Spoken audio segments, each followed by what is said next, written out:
Let's play a game of Have You Ever? I think the results might surprise you. Have you ever Googled a sex position before? What about a health concern? Have you ever Googled a symptom before? What about fact-checking a news story? My guess is that you have answered yes to at least two of these, and if you did, you're not alone.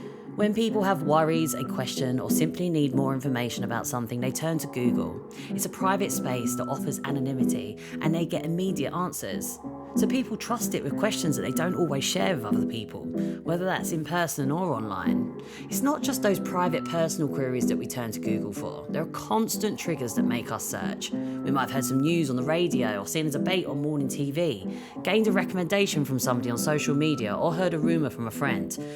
Often, before we know it, we are pulling out our phones and we are searching. Let's take my earlier question as an example. When I asked you if you had ever searched for a sex position before. Well, back in June 2019, there was a surge of people searching for the Eagle. And that was because a guy called Curtis Pritchard, who was a contestant on the UK TV show Love Island, mentioned the Eagle in one of the episodes. That triggered hundreds of thousands of people to go to Google and ask what it was. In fact, so many people asked Google what the Eagle was that the first website in the results actually crashed. It was a website called Sex Info 101 and it stopped working because of the sheer volume of people clicking on it because they'd asked Google what the Eagle was. It's not just TV shows that make us search though. There are over 3.5 billion reasons that we all search every day. That's 1.2 trillion searches every year. But because we are all triggered by things that are going on in the world around us, a lot of these searches are new. So in fact, 15% of those 3.5 billion searches are brand new, have never been seen before. What an interesting insight to the thoughts and feelings of the public.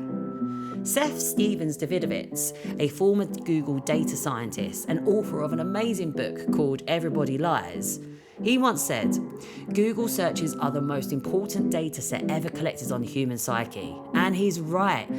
Looking at the ways people search gives us access to the biggest data set of audience research ever. And just think how many topics it's on. It could be news, it could be the interests of our target audience.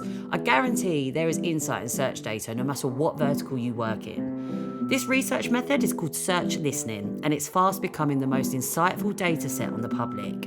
And in PR, we need to understand the public, right? Before and after our communications. But in PR, let's have a look at how we've carried out target audience research before. Surveys and focus groups have always been used to try and gauge public opinion before and after PR activity, and they certainly have their place.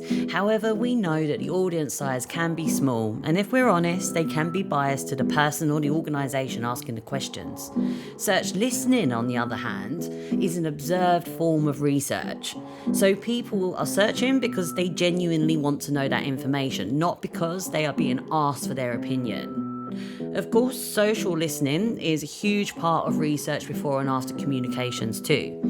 And again, it definitely has its place. It's a vital stage in gauging opinion. But how do we understand people's feelings before that opinion is formed and posted socially? People do stop and consider that opinion or image that they're posting socially because, well, it's social. It's a representation of our character to our peers. It's a very different space to a private search box. I guess if we live our best lives on Instagram or Snap, we live our real lives on Google. So if you need to gauge public feeling or monitor a change in awareness or opinion, you should set up search listening as part of your insight and measurement plans. You can have search listening switched on alongside media monitoring and social listening, so you're aware of what people are thinking before it hits social and news media.